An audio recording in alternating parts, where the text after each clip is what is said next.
इस खबर के प्रायोजक हैं Manohar Lal jewellers, sector 18, Noida, UP. Uttar Pradesh में पहले जो 15% महिलाएं कामकाजी व्यवस्था के साथ जुड़ पाई थी, आज उनकी संख्या बढ़ करके अब 35% से ऊपर हो चुकी है। इन 8 वर्षों में लगातार इसे बढ़ाने का प्रयास किया जा रहा है। और हम लोगों ने तो कह रखा है कि पुलिस बल में भर्ती होगी तो उसमें कम से कम 20% बेटियों के लिए आरक्षित होना ही चाहिए, उनकी उपस्थिति वहां होनी ही चाहिए। और आज उसका परिणाम हमारे सामने दिखाई दे रहा है। मिशन शक्ति का अभियान भी उसी श्रृंखला का एक हिस्सा है।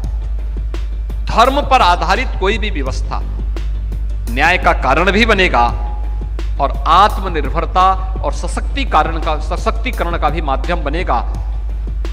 देवी अहिल्याबाई होलकर के द्वारा जो भाव अपनी शासन व्यवस्था को चलाते समय रखा गया था, वह आज डबल इंजन की इन सरकारों के कार्य पद्धति से देखा जा सकता है, समझा जा सकता है। कार्यशाला का उद्देश्य भी इसी भाव के साथ आगे बढ़ाने का है। एक व्यापक जनसंपर्क का कार्यक्रम,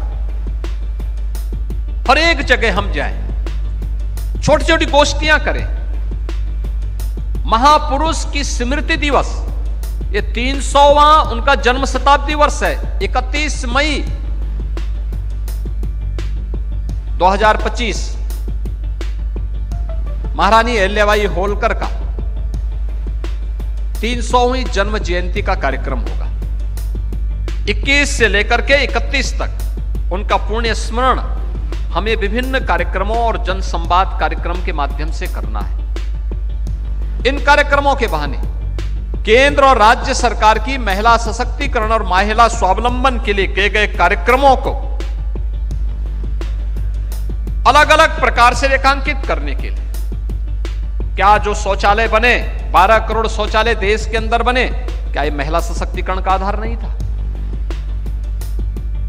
80 करोड़ लोगों को फ्री में राशन की सुविधा का लाभ देने की व्यवस्था हुई, क्या यह महिला सशक्तिकरण का आधार नहीं? क्योंकि गृहस्थी का संचालन तो एक नारी करती है, उसको पता है कैसे घर चलाना है।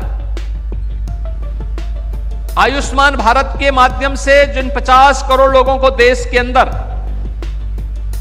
स्वास्थ्य की सुविधा का लाभ प्राप्त हो रहा है, यह महिला सशक्तिकरण का उदाहरण है। 12 करोड़ परिवारों को उज्ज्वला योजना के अंतर्गत जो रसोई गैस के सिलेंडर प्राप्त हुए, तो फेफड़े भी खराब होने से बचे, आंखें भी खराब होने से बची। यह भी महिला सशक्तिकरण का एक उदाहरण है। और यही नहीं, यानी यह श्रृंखला केवल यहीं पे थमती नहीं है।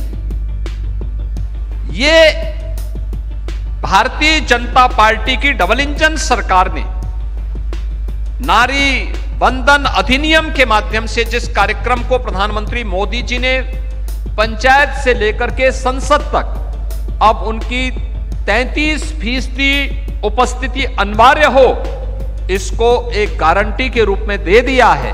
ये गारंटी उसी श्रृंखला का हिस्सा है कि आधी आबादी आज जीवन के प्रत्येक क्षेत्र में, वह ग्राम प्रधान हो या देश की संसद में,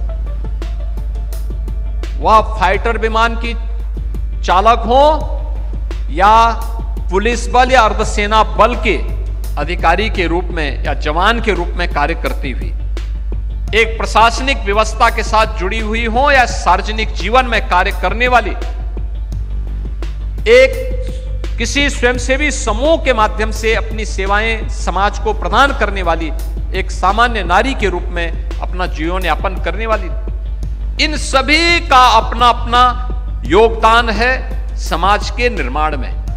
हम उनके सामने जाकर के डबल इंजन सरकार के द्वारा जो कुछ भी किया गया है उसके प्रति कृतज्ञता ज्ञापित करते हुए अगर हम उनको बताएंगे ये चीजें हुई हैं और आने वाले समय में ये कार्यक्रम सरकार के द्वारा आयोजित होने वाले हैं, तो मुझे लगता है कि यह देवी अहिल्याबाई होलकर के प्रति हमारी विनम्र श्रद्धांजलि होगी, हमारी ओर से कृतज्ञता होगी।